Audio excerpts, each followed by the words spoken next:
All right, here we have our rational equation. Rational is just a fraction, so this is an equation with fractions.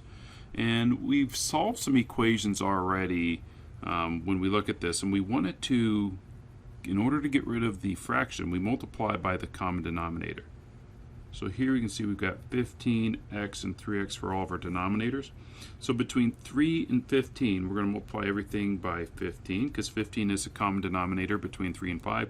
And you'll see this denominator has an x, this denominator has an x. So 15x is what we're going to multiply the entire equation by. So as we do that, we're going to go ahead and take 10 times 15x over 3x plus, and we take 4 times 15x over x equals 22 times 15x over 15. Now, once we get here, we can start reducing and simplifying. So our x's cancel out. 15 and 3 becomes 5 and 1. Here my x's cancel out there, and then my 15's cancel out here. So what we're left with here is we're left with 10 times 5 equals, not equals, plus 4 times 15 equals 22x. So 10 times 5 is 50. 4 times 15 is 60. So 50 plus 60 equals 22x. 50 plus 60 is 110 equals 22x. We divide both sides by 22. 22 goes into 110 5 times. So x equals 5. And we can plug it in to make sure that it works. 10 over 3 times 5 is 10/15, which reduces down to 2/3.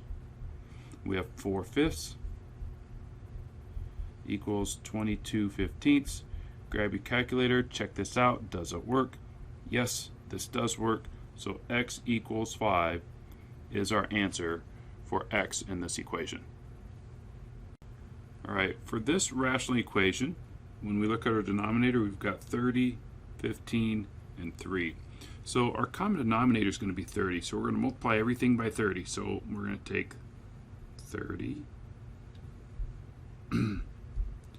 times x over 30 plus 30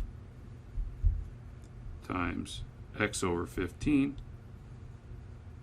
equals, and then we're going to multiply 30 on the right side, and that's going to be times the quantity of 3x minus 1, and this is all over 3. So as we look at this, we can start to simplify. So 30 and 30 cancel out. 30 and 15 over here become 2 and 1, and then 30 and 3 become 10 and 1. And then as we look at the left, we have x plus 2 times x is 2x equals, and let's distribute our 10 through. So 10 times 3x is 30x. 10 times negative 1 is minus 10. And you can see here we've got like terms. So this becomes 3x equals 30x minus 10. So we're going to subtract 3x from both sides. This gives us 0 equals 27x minus 10. Let's bring this up here. So if 0 equals 27x minus 10, we can add 10 to both sides. And we get 27x equals 10. And we divide both sides by 27. So x is 10 27ths. And then we'll just go ahead and check this to make sure that we've got the right answer. So we're going to plug in 10 27ths on the top over 30 and over 15, and then 3x minus 1. Let's go ahead and double check to make sure this works. All right, after doing some checking, we basically get some decimals like 0.037 or something like that, and they do end up equaling each other, so x is 10 27ths. All right, for this rational equation, our denominators of x plus 3 and 3x have nothing to do with each other. So our common denominator is going to be 3x times x plus 3. So Let's go ahead and multiply through. We get 4 times 3x times x plus 3. This is all over x plus 3 equals, and then we have 8 times our common denominator, which was 3x times x plus 3. This is all over 3x. So as we look at this, we can go ahead and simplify, because on the left we see x plus 3 on the top and bottom. On the right we see 3x and 3x. So once we cancel those, we get 4 times 3x, which is 12x. And we get 8 times x plus 3. So let's go and distribute this 8 through. We end up with 12x equals 8x plus 24. Let's go ahead and bring that up over here. 12x equals 8x plus 24. And so we're going to subtract 8x from both sides. That gives us 4x equals 24. We divide both sides by 4, we get x equals 6. Now this should be easy enough to double check here. We have 4 over 6 plus 3, which is 4/9, and we have 8 over 3 times 6, which is 8/18. We can divide both of those by 4, which is 4/9. So we can see here that this does check out. X equals 6 is our answer. Alright, here we've got a rational equation. This one's a little more complicated. You see the x squared minus 2x. So we need to factor this. This is x times x minus 2. This denominator has an x minus 2. And this denominator over here technically has a 1, right? Because we could put this over 1. And so we're going to see that our common denominator is x times x minus 2. So we're going to take everything times x minus 2. So this is negative, and it's going to be 8 times x minus 2 over, now we already took the time to factor x squared minus 2x, and we said that was x times x minus 2. So let's go ahead and leave that as its factored form.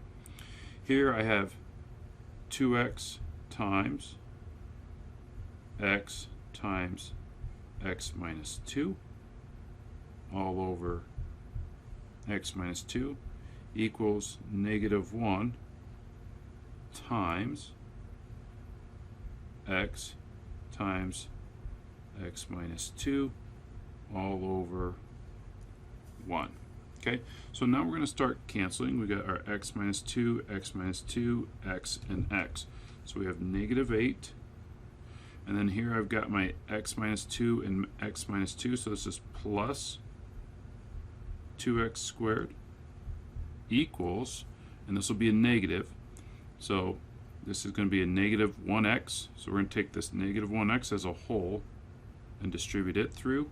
So negative 1x times x is negative x squared, and then plus 2x. This is a quadratic equation, so we're going to get everything over to one side and set this thing equal to 0. So we'll move everything over to the left. So we're going to add x squared to both sides. We get 3x squared. We're going to put that first.